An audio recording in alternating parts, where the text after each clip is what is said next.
Greetings! I am Herbert Erpaderp, and today I shall paint the IS-2 Soviet tanks that I reviewed in a previous video. If the models have been sitting for a while like mine have, you should start by brushing any dust off like so. Naturally, priming is the first step. For this I use Vallejo black surface primer through an airbrush. It's pretty good, but there are of course other options available. You want to spray fairly lightly and avoid filling in the tiny details of the model. To hold the parts, I blue tack them to popsicle sticks and plastic shot glasses, which I also use for mixing paint. The next step is base coating. I'm using Vallejo Model Air Russian Green. There seems to be a lot of debate over what Russian Green is exactly, so feel free to choose whatever shade of green you think looks best. This paint is quite thin out of the bottle, and so I don't add any thinner to it. I'm using a 0.5mm needle in my airbrush, so it might need to be thinned if yours is smaller. It could also be brushed on if you don't have an airbrush. When spraying the tracks, it's a good idea to try and only spray the wheels and hull sides. Next, I add a highlight, again using an airbrush. This one has a smaller needle. You could also do this with dry brushing. I add some model colour buff to the Russian Green. I think lightening greens with creamy yellow colour looks better than doing so with white. I try to spray the colour along the edges where I think the paint would be lighter or might be worn down a little bit. Try to focus on the upper surfaces as though the sun is shining down on the tank. My shoddy camera work here doesn't really help, but I've tried to show a plain green hull and one with the highlight. It's kind of subtle, but that's how I want it. Next, I add a third highlight using the same colours as before, buff and Russian Green. Try to mix it a little bit lighter than the previous highlight, but not too extreme.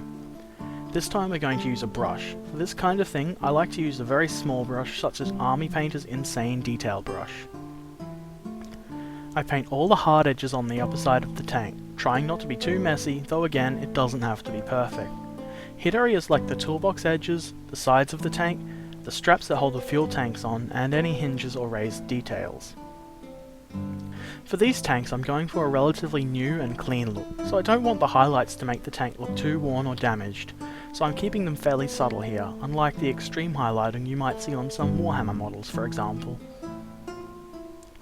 On the turret, make sure you get the grab rails around the base of the turret, the edge of the roof, and any other roof details. I like to paint around the edge of the hatches and very lightly highlight the gentle bump to the left side of the turret so it stands out a tiny bit more. On the tracks, all I really do is hit the upper edges of the wheels, the wheel hubs, and some of the suspension gear. For the next step, I add a wash using Secret Weapon washes. The mix is roughly 1 part green-black, 1 part armor wash, and 2 parts water. Apply it with a nice wide brush, getting it in all the recesses. The next step is decals. Prior to applying them, I added a layer of Vallejo Gloss Varnish to the areas the decals will be placed on. In this case, that's the sides and rear of the turret. The Plastic Soldier Company kit doesn't actually come with any decals, so I used some from a Battlefront Soviet decal set. Decals can be very tricky, so take your time with them. I like to use a brush to maneuver them around the model, as something hard might scratch the paint. Once you get the decal in position, use some paper towel to wick away the water. A trick I've learnt is to use some blue tack, it might be called something else where you live, poster tack maybe, and use it to hold the shot glass on a better angle, rather than sitting it flat on the table. While I wait for the decals to dry, I move on to painting the tracks. For this I use Vallejo Model Colour Black Grey, though Model Air German Grey would work just as well. I use a large brush for the bigger areas to speed things up, and then I fill in the smaller, harder to reach details with a smaller brush, being careful not to get any grey on the parts that should remain green. Take your time with this, it's annoying to fix. At this time I also painted the shackle things on the front right of the hull, and the machine gun on the back of the turret.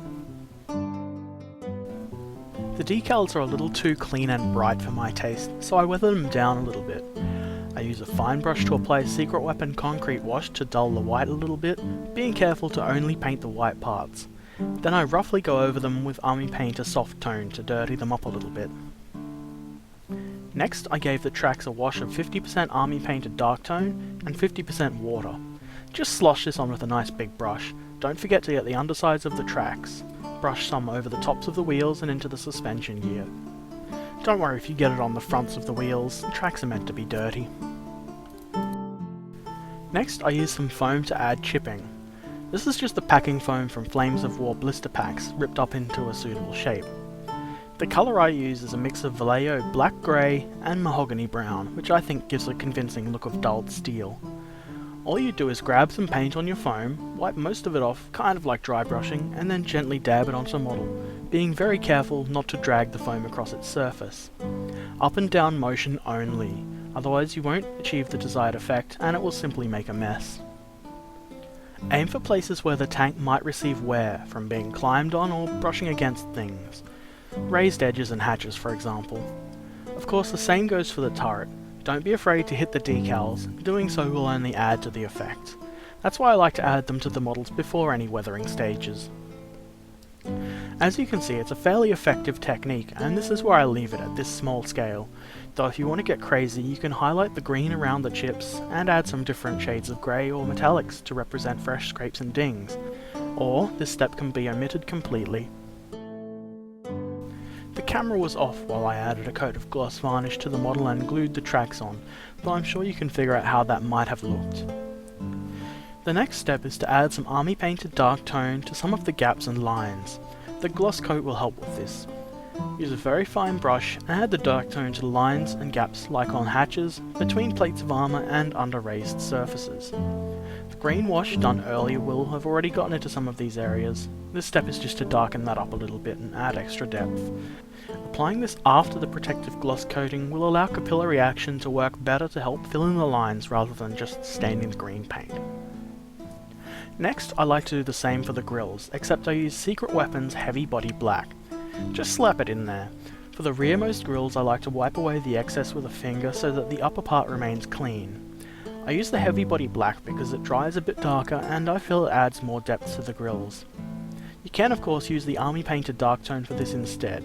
If you make a mistake, you can just wipe it off with a paper towel because of the gloss coat, which is handy. The final step is to apply a coat of matte varnish. You don't want your tank to be shiny and easily detectable for your enemies, do you? I spray on an undiluted coat of Vallejo matte varnish. It works quite well as long as you don't apply too much of it. Be sure to spray it at all angles so that you get everything. Having to go back and touch up missed parts is a pain. Here you can see what a huge difference the matte varnish makes. It not only kills the shine, but it lightens the colour fairly significantly.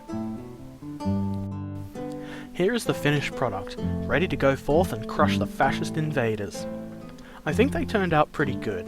I'm still debating whether or not I want to add mud to the tracks with pigments, but I'm liking the relatively clean look.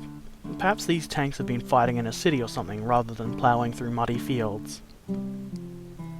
I hope this video has been helpful. If you liked it, click like and subscribe. Perhaps you might even like to follow me on Twitter. The link is below, along with a list of all the paints that I've used. My name is Herbert Erpeder. Thanks for watching.